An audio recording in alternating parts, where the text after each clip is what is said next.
Aujourd'hui, on va tester des drones à l'autonomie illimitée. Et vous croyez que ça, c'est un gros drone? Vous avez pas encore vu celui-là. Je vous présente l'Orion de la société Elister. Et aujourd'hui, on va à la fois parler de ce drone et le tester en vrai. Vérifiez que vous êtes bien abonné et tout de suite, générique.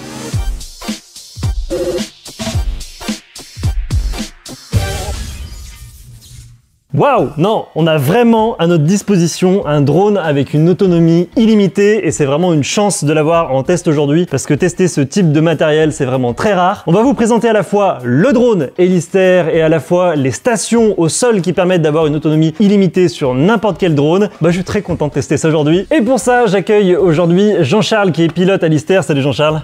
Bonjour. Et donc du coup on va peut-être commencer par enlever ça de la table parce qu'on nous voit pas trop derrière la caméra. Ça prend de la place, c'est très gros. Ça fait combien de kilos? On part sur 10 kg. 10 kilos, ouais, donc finalement c'est pas tant que ça. Il y a une envergure de combien? 1m75. Ok, ouais. Bon, c'est un beau bébé. On va le poser juste à côté et on revient. Alors Jean-Charles, explique-nous, c'est quoi le but de la société Elister? C'est quoi votre spécificité? Alors développer des stations filaires dans un premier temps, puisque c'était le cœur de métier. On a développé très rapidement aussi une solution drone. D'accord, donc si je comprends bien, en fait vous avez d'un côté les stations filaires qui s'adaptent sur tous les drones et de l'autre côté votre propre solution avec votre drone avec la station filaire. Tout à fait. Ok, d'accord. On alimente du 6S au 12S aléatoirement sur n'importe quel type de machine, que ce soit bien sûr le grand connu DJI, mais d'autres machines qui pourraient être éventuellement développées par des constructeurs français ou étrangers. On a de belles parts de marché aussi à l'étranger. Oui, d'après ce que j'ai compris, en fait, même la plupart de votre activité, c'est à l'étranger. Une grosse partie se fait effectivement à l'étranger. Ok. Et donc la première question que vous allez poser et que du coup je vais poser à Jean-Charles, c'est mais à quoi ça sert d'avoir un drone filaire? Parce qu'un drone c'est quand même fait pour être libre dans les airs. Pourquoi est-ce qu'on mettrait un fil directement attaché au drone? Déjà la persistance en vol en fait, globalement. Sur des drones qui seraient équipés de batterie ou qui sont pour la plupart équipés de batterie, on a une autonomie qui reste absolument limitée et qui est en fait quelque part un facteur dégradant en termes de mission. Je m'interrogeais l'autre jour aussi sur le fait qu'on peut se poser la question, quels sont les pilotes de drones qui envoient leur engin à plus de 200 mètres ou 300 mètres en distance radiale? Énormément de gens pilotent à la verticale et globalement la solution filaire qui permet cette persistance à la verticale trouve tout son intérêt. D'accord, donc c'est vraiment pour les missions où on n'a pas besoin de beaucoup bouger le drone et on a besoin d'une forte autonomie qu'on va utiliser ce type de solution. Complètement. Et j'ai cru comprendre que du coup au niveau de la réglementation c'était plus simple aussi. Oui, puisqu'on est dans un domaine captif, on rassure énormément, que ce soit les pouvoirs publics mais aussi les particuliers, de savoir qu'effectivement ce câble, qui a quand même une retenue assez importante, empêche tout fly-away et toute dérive importante du drone si jamais le drone devait avoir envie de faire sa vie, quoi. D'accord. Alors j'ai vu que vous devez ramener différents modules. Le premier c'est celui-là, on va regarder tout ça. On va pas faire tout le détail technique, mais au moins déjà voir à peu près à quoi ça ressemble. Je crois qu'il en manque un. C'est celui-là. Voilà, nickel. Donc ça par exemple, ça ressemble typiquement à une batterie de M210. Donc on peut directement mettre ça à la place des batteries du M210 par exemple, pour pouvoir le transformer en drone filaire. Donc effectivement, on garde la batterie originale, le M210 est équipé de 2 batteries, et on va venir mettre ce boîtier d'interconnexion qui va simuler lui aussi une batterie alimentée grâce à la station. On va leurrer par ce système le fait que la batterie ne se décharge pas. D'accord, donc en fait tu as une vraie batterie, une fausse batterie, et qui est reliée par un câble. Ok, voilà. D'accord, super intéressant. Une fausse batterie, c'est quand même... Ouais, ça envoie du jus quand même. Ok, et donc ça c'est pour par exemple tout ce qui est appareil 12S, c'est ça? C'est voilà, là donc on alimente effectivement aléatoirement du 6S, du 12S. Là on a un module spécifique effectivement qui est du M210. Ouais, là c'est pour n'importe quel drone en fait. Là effectivement, voilà, on pourra équiper tous les drones qui ont besoin d'une alimentation 12S. D'accord, ok, super. Donc là c'est la partie qui va sur le drone. Maintenant on va voir un peu plus en détail ce qu'il y a au sol avec les différentes stations. On va changer un peu de cadre parce que sinon vous n'allez pas voir grand chose, c'est tout de suite des gros appareils. Et puis on terminera avec le drone et on terminera également avec un test du drone en conditions réelles. On va faire une inspection pour voir comment il se comporte, comment ça marche et comment est-ce qu'on peut utiliser ce matériel en vrai juste après. Mais déjà, on va commencer par les stations. Ok, donc là on a mis les 2 stations sur la table, donc c'est des trucs assez mastoc, assez lourds, et donc là on a 2 modèles différents. Est-ce que tu peux nous dire la différence entre ces 2 modèles? Donc là sur du plus petit drone qui demande un petit peu moins de puissance, et là on va passer effectivement sur une alimentation sur des drones un peu plus importants, et en particulier l'Orion qu'on a présenté tout à l'heure. Ok, d'accord. Et là tu peux aller jusqu'à combien de hauteur avec ces câbles? Donc là on est sur du 70 mètres sur cette valise avec un enrouleur automatique motorisé ou une commande manuelle. J'ai l'impression de faire du téléachat.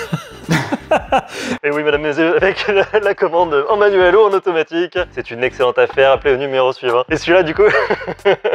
Donc là, pour continuer dans le téléachat, effectivement, une alimentation aussi plus importante, donc comme je le disais, avec un câble qui peut monter jusqu'à 80 mètres, un contrôle aussi par l'Ethernet pour une sécurisation des données. Ça, c'est vraiment ce qui m'étonne quand tu m'as raconté comment ça fonctionnait, c'est que vous avez la data qui passe à la fois via le câble, via une radio au cas où, et il y a encore une récupération radiocommande s'il y a un problème, donc vous avez une triple sécurité au cas où s'il y a le moins de problèmes sur le drone. Triple sécurité, ça ferait beaucoup. Non, au moins 2. D'accord.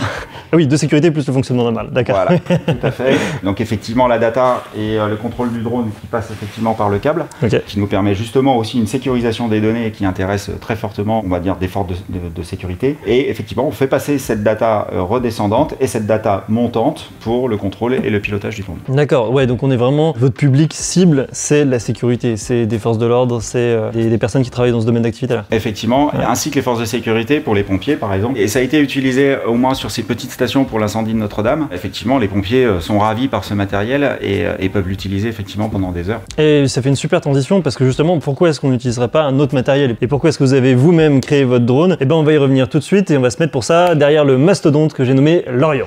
Ok, donc on a parlé des applis pour tout ce qui était sécurité militaire, mais tu m'as dit que tu avais aussi des applications plus fun sur ce type de drone? Alors plus fun, on peut faire effectivement du broadcast et renvoyer des informations. Tu m'as parlé de la Coupe du Monde de ski, c'est sympa. On a parlé de la Coupe du Monde de ski, on peut aussi parler du Super Bowl. Ouais, ok. Effectivement, on a renvoyé des images effectivement pour CNN. Et donc justement, tu m'avais dit aussi qu'on pouvait utiliser ça dans les télécoms. Je pense que c'est tout l'intérêt de votre drone, c'est étant donné qu'il y a une triple redondance de l'information en termes de contrôle, ça permet d'éviter les perturbations. Après, comme tout drone, je vais l'aborder peut-être différemment. Ouais. Comme tout drone, on peut considérer que l'Orion est une plateforme de vol sur laquelle on va pouvoir installer toutes sortes de payloads, caméras, tout aussi bien des relais radio qui permettent de retransmettre sur des endroits qui auraient pu être victimes de désastres, tremblements de terre, tsunami, là où toutes les liaisons radio sont malheureusement coupées, redonner aux forces de sécurité mais aussi aux civils qui pourraient être impactés, oui, voilà, c'est ça, leur redonner les moyens de communiquer et les moyens d'organiser les secours, les recherches, voilà. Et on peut aussi tout à fait aussi envisager, et on l'a déjà fait, d'avoir une information de retour vidéo, mais en même temps de faire du relais. C'est tout l'avantage d'un tel engin. Voilà, il faut considérer que c'est une antenne qui peut monter à 80 mètres. C'est vrai qu'on n'imagine pas du tout ça là, lorsqu'on entend parler d'un drone, que ça soit une antenne relais. C'est un usage que j'avais jamais entendu avant. Non, et puis je défie beaucoup de gens effectivement d'installer une antenne alors qu'on vient d'avoir un tsunami. Oui. Au moins là, en 20 minutes, l'antenne est déployée. D'accord, super. Et donc ouais, comme tu as dit, on peut avoir pas mal d'emports. Et donc là, tu m'as dit c'est secret défense, on n'a rien le droit de dire par rapport à la caméra, c'est ça? Certaines caméras effectivement qu'on va réserver pour nos clients particuliers. Même pas un petit peu, on n'a pas le droit de parler des fonctionnalités? Non. On va protéger effectivement les gens qui œuvrent aussi pour notre sécurité. En vrai, moi je sais, mais j'ai pas le droit de vous dire. Bon, en tout cas, oui, là sur le modèle que tu as présenté, c'est une super caméra qui permet de faire une super... j'ai rien le droit de dire. En gros, ça permet d'avoir plein d'informations pour faire de la sécurité. Tout à fait. Voilà, c'est dur. Et donc la question que vous allez peut-être me poser, c'est pourquoi est-ce qu'on mettrait pas un M200 à l'air? Pourquoi est-ce que ça serait pas la même efficacité que ce drone? Et en fait, c'est que simplement, ce drone, d'après ce que tu m'as expliqué, il est vraiment dimensionné pour pouvoir voler très longtemps dans les airs. Oui, en termes de développement et de recherche et de développement, effectivement, la motorisation, la structure, tout a été dimensionné pour envisager des vols de 10 heures, vols de 10 heures qu'on a déjà réalisés, voire même on pose au bout de 10 heures, on va faire une inspection mécanique de l'engin, ça reste un aéronef, et puis on redécolle 2 minutes plus tard et on est reparti pour une séquence de 10 heures. Ouais, donc c'est vraiment un pylône aéroporté plus qu'un drone, ouais, on change vraiment complètement de paradigme. Et donc du coup, il y a toutes les sécurités, il y a le parachute, ça passe en scénario ville en France, oui, ça c'est tout bon de ce côté-là, S3 captif, et voilà, c'est une belle bête, hein. C'est une belle bête, que dire de plus? Je pense qu'on a déjà pas mal parlé de caractéristiques techniques, et maintenant je crois qu'il reste plus qu'une chose à faire, on va voler, parce que je sais que vous allez me poser la question, je sais que vous allez me dire, mais Gauthier, mais c'est bien d'avoir une machine comme ça, mais combien ça coûte? Et ben en fait, on n'a pas le droit de dire les prix non plus, mais ce qu'on peut dire, c'est que on a la Rolls-Royce du drone dans les airs, c'est ça, à peu près. Ouais, c'est vrai que je fais de l'instruction pour Elister aussi, et j'ai l'habitude de dire à mes élèves, faites attention, il y a un Porsche Cayenne qui vole. Ok, on aura fait toutes les marques de bagnole, très bien. Bon, on va retourner là où on fait tous nos tests habituels, et on va faire une inspection de la tour de contrôle, comme si on faisait une mission de sécurité, d'inspection, etc., pour voir ce qu'il a dans le ventre. Tu me le laisses le piloter ou... Ouais, mais fly safe. Ouais, ok, allez, ça marche. On y va, c'est parti. Alors, pendant que Jean-Charles est en train de montrer, laissez-moi un petit peu vous expliquer. En fait, Elister, c'est une société qui vient du nord de Lyon, donc qui est juste à côté de chez nous, Saint-Etienne. Et donc, c'est une société française. Et donc, en termes de gestion de protocoles de sécurité, etc., c'est beaucoup mieux pour des sociétés de sécurité sociétés, pour des États, pour des armées, d'avoir quelque chose de crypté qui soit 100% français plutôt que d'avoir une marque chinoise par exemple. Donc là pour faire le test, on va faire le test du M210 qui du coup paraît tout petit à côté de l'Orion, on vous mettra les deux à côté tout à l'heure. Et on va travailler sur groupe électrogène. Pourquoi? Parce qu'on va être sûr qu'il n'y ait pas de souci au niveau de la démonstration d'une rupture de liaison. On peut très bien marcher sur secteur, mais un groupe électrogène ça permet pour les démos d'être sûr qu'il n'y ait pas de souci au niveau gestion de l'électricité.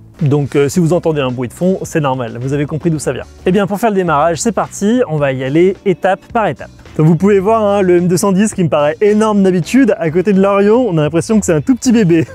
Allez, venez avec moi, on va installer l'Orion, le drone d'Hélister, pour pouvoir faire le premier vol. Première étape, eh ben, on va commencer par la valise. Donc du coup, on va la mettre en marche. Voilà, on va attendre 2 petites secondes. Et on va pouvoir tirer le câble pour aller jusqu'au drone. Donc là, comme vous pouvez voir, il n'y a pas de tirant, c'est normal, il n'y a pas de force entre le câble et la valise safety, mais lorsque on l'aura mis au bon niveau de vol, on va mettre un petit peu de puissance, comme ça permettra de garder toujours un tirant entre le câble et la safety, ce qui permettra d'avoir un câble qui soit tout droit et éviter qu'il y ait du mou au sol par exemple. Voilà, donc là on a le câble avec l'alimentation et les informations en CPL qu'on va brancher juste ici. Hop là, nickel. Et là, on va utiliser la manille de sécurité. Donc du coup, on va pouvoir brancher ça juste ici. Et ça sert à éviter que le câble arrache complètement le drone si jamais il y a un problème de tirant. Donc ça, c'est juste une mesure de sécurité qui permet d'éviter les problèmes d'arrachement en vol. Alors pendant que Jean-Charles installe la batterie sur le drone, on va aller brancher le câble RJ45 sur la valise. Alors c'est un câble RJ45 de tout ce qu'il y a de plus normal.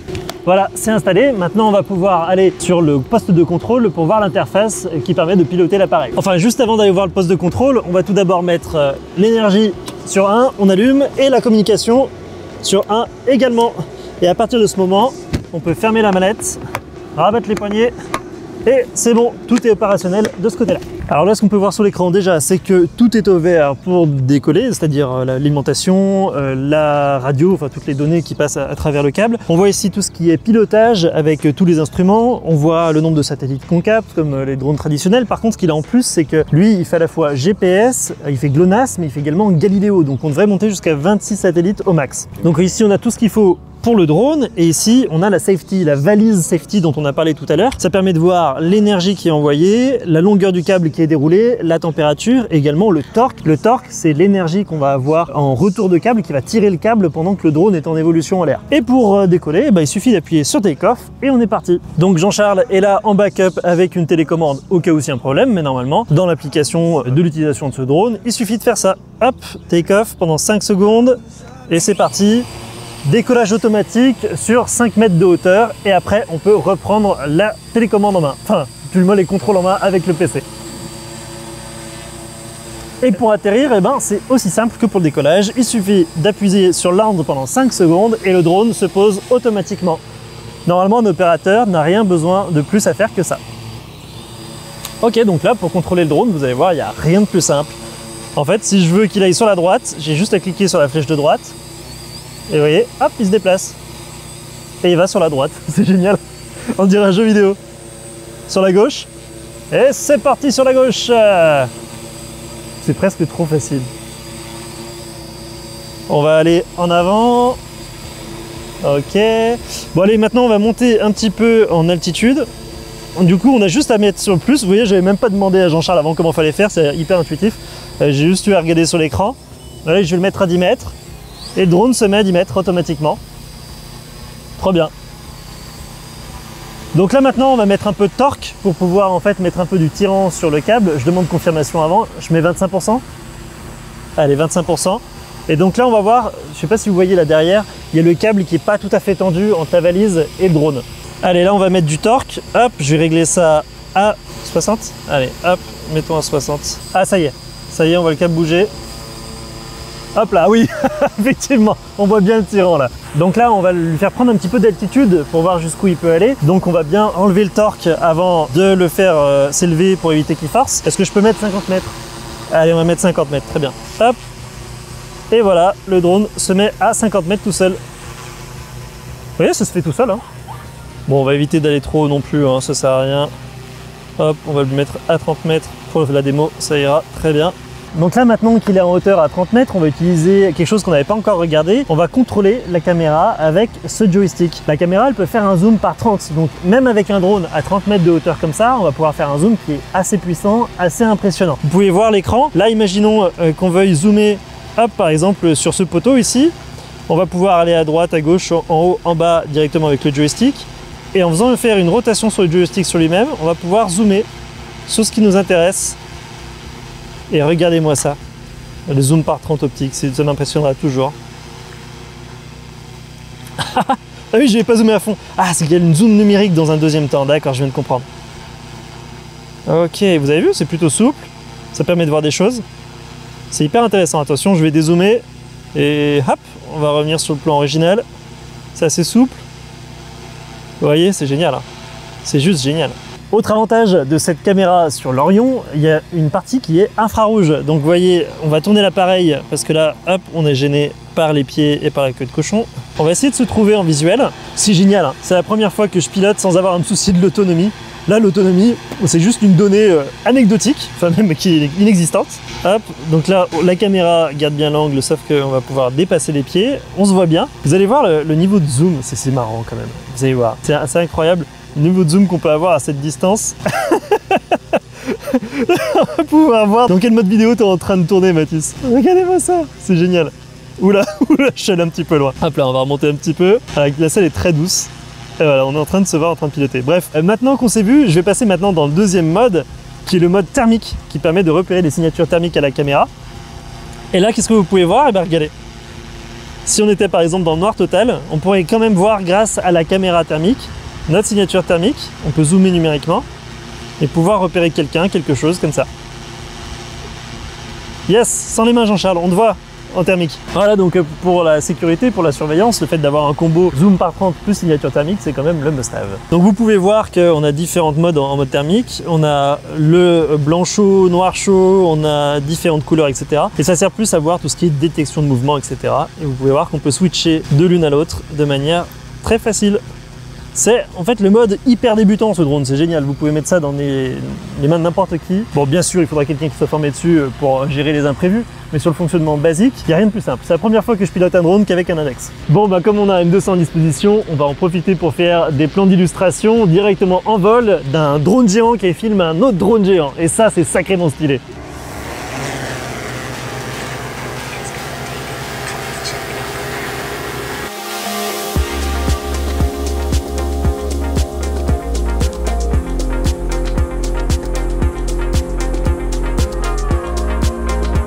Ok, donc Jean-Charles est super confiant. Lorsque je lui ai demandé s'il était possible de simuler une panne pour voir effectivement la redondance de l'appareil, il m'a dit vas-y, il n'y a pas de souci, donc c'est bon, t'es tranquille, on y va. Hein. Ok, ça marche. Donc on va simuler dans un premier temps s'il y a une perte de données. Donc si on n'a plus de données qui passent à travers le câble, est-ce que ça récupère avec la radiocommande? Alors on va tester tout de suite, attention. Touc! C'est parti. Donc là maintenant tu as le contrôle avec la radiocommande et avec cette antenne, c'est ça? Non. Que cette antenne. Que cette antenne. Je suis pas à la radio là. Ah ok, donc pas du tout avec la radio, juste avec cette antenne. Ouais. Effectivement, il a pas l'air très content. Et ça fait quoi si je débranche l'antenne? On essaye? Vas-y. Allez, c'est parti. Il va se poser. C'est n'importe quoi. Hop, et là je débranche l'antenne. Et donc il passe en mode automatique et il va atterrir tout seul. Effectivement, il a pas l'air très content. Hein. Il y a plein de boutons rouges sur l'ordinateur. Je sais pas si on le voit à la caméra, mais on a l'impression d'être dans un cockpit d'avion et que ça se passe vraiment pas très bien. Il descend.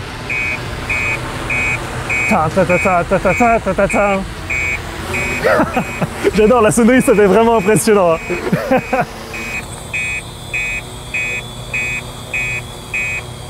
Yes, et tout s'est passé tout seul. Donc vous entendez alarme du PC, alarme du drone. Je sais pas si vous l'entendez bien au fond, je vais me rapprocher, vous allez voir. Ah non, ça vient de la valise. Ça vient de la valise. Et le drone aussi, bip. C'est un vrai arbre de Noël, mais version sonore. Donc voilà, tout s'est bien passé, même avec les deux systèmes de sécurité supplémentaires. Et Jean-Charles n'a absolument pas touché à la radiocommande. Regardez comme il est relax. Voilà. Allez, maintenant on va passer au test avec le M200 et la valise Elister pour reproduire ce même effet d'autonomie illimitée sur du drone grand public. Enfin grand public, ça reste quand même du drone industriel, mais c'est une adaptation du matériel qui est à la base pas forcément fait pour ça. On va le poser, je vais vous montrer les modules. Donc ça, c'est une TB50, c'est une batterie classique de M200. Et ça en fait, c'est l'adaptateur qui va permettre de brancher le fil directement à la valise Slighty. Donc on va pouvoir mettre les deux, on va pouvoir la glisser comme des batteries normales. On va faire ça tout de suite. Hop, la batterie normale et le module Slighty et reclac. Donc la valise Lighty et non pas Safety comme j'ai dit, vu que c'est une valise qui est un peu différente, on va pouvoir dérouler le câble comme sur sa grande sœur. On va prendre un peu de mou et on va pouvoir le brancher directement sur le module. Hop là, comme sur le drone, tout simplement. Pareil que pour l'autre, on met la sécurité et on est parti. Sur cette valise, le torque qu'on pouvait régler numériquement sur le PC tout à l'heure, on va pouvoir le faire directement en manuel, directement là-dessus. Et on va pouvoir mettre Power sur la valise et normalement ça va commencer à clignoter. Ça clignote dans 3, 2, 1. Waouh! Ça clignote. Donc là vous voyez, si on check la batterie sur DJI Go, on peut retrouver le module et la batterie. La batterie principale va baisser jusqu'à 80% et va se stabiliser aux alentours des 20 minutes à peu près. Et puis après, c'est tout ce qu'il y a à faire. C'est un drone comme on a l'habitude d'utiliser un drone DJI. On peut décoller, c'est parti.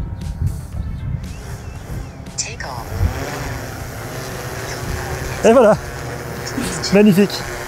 Un M200 à autonomie illimitée. La seule petite subtilité qu'on va avoir au niveau de la configuration de l'appareil, c'est qu'on va désactiver les capteurs VPS, le Visual Positioning System qui est sur le dessous de l'appareil, parce que vu qu'il y a le câble, il va avoir l'impression qu'il est toujours au niveau du sol. Donc là, on va le désactiver, ce qui va pouvoir lui permettre d'ignorer le câble qui est juste en dessous de l'appareil. Donc là, je vais activer le torque pour pouvoir rembobiner le fil, et je vais descendre en même temps. Voilà. Ça applique une pression légère sur le câble. Vous voyez, ça le détend un petit peu parce que je suis en train de baisser en altitude, mais du coup, ça rembobine le câble tout seul. Je vais arrêter de descendre, je vais mettre le torque à 0 et voilà. Si je redescendais sans mettre le torque, le câble petit à petit serait moins tendu et donc là, hop, on va mettre un coup de rembobinage et ça mange le truc tout seul. Si c'est pas merveilleux. C'est assez impressionnant d'avoir un drone et un drone aussi gros relié par un câble comme ça directement au sol. C'est vraiment très spécial comme sensation de pilotage en fait. Allez super, donc Jean-Charles vient de nous couper le torque vu qu'on va atterrir. On va pouvoir atterrir devant et on va y aller tout doucement. Vu que les capteurs VPS ne sont pas activés, on va y aller tranquillou Martine. Alors parce que ça c'est de la grosse Martine. Si je le cassais, ça me poserait problème quand même. Hop là, super. Et ben nickel. Et ben super, franchement, ça s'est passé de manière hyper fluide, hyper facile et on voit que c'est tout à fait adaptable sur n'importe quel type de drone. Au top. Voilà, donc vous savez que si vous êtes déjà équipé en M210, Z30, quelques batteries, vous doublez le prix de l'investissement et vous aurez une valise qui vous permettra d'avoir une autonomie illimitée, à peu près. Voilà, et ben c'est la fin de cette prise en main de ce test qui est vraiment complètement insolite et qui concerne des applications professionnelles qui sont très spécifiques. Merci beaucoup Jean-Charles. Merci Gauthier. Et merci à la société Elister qui du coup s'est mobilisée et est venue nous voir à Saint-Étienne pour tester le produit. Merci d'avoir fait le déplacement. C'était un plaisir, ça fonctionne super bien et non, je suis enchanté.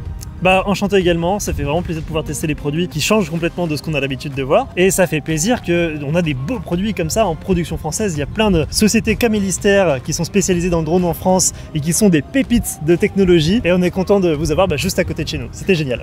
Et puis ma petite oreille me dit qu'il y a plein de petites nouveautés qui vont sortir, donc on est appelé à se revoir. Ça alors, est-ce qu'on n'est pas déjà un petit peu au courant? Bon, allez, à très bientôt Jean-Charles, merci beaucoup. À bientôt. Voilà, c'est la fin, merci d'avoir suivi cet épisode de la Pause Tech jusqu'au bout. Je vous dis à très bientôt, d'ici là, abonnez-vous tout ça, vous connaissez le truc. Et surtout, je vous souhaite à tous et à tous que vous ayez une autonomie illimitée ou non, de bon vol. Salut!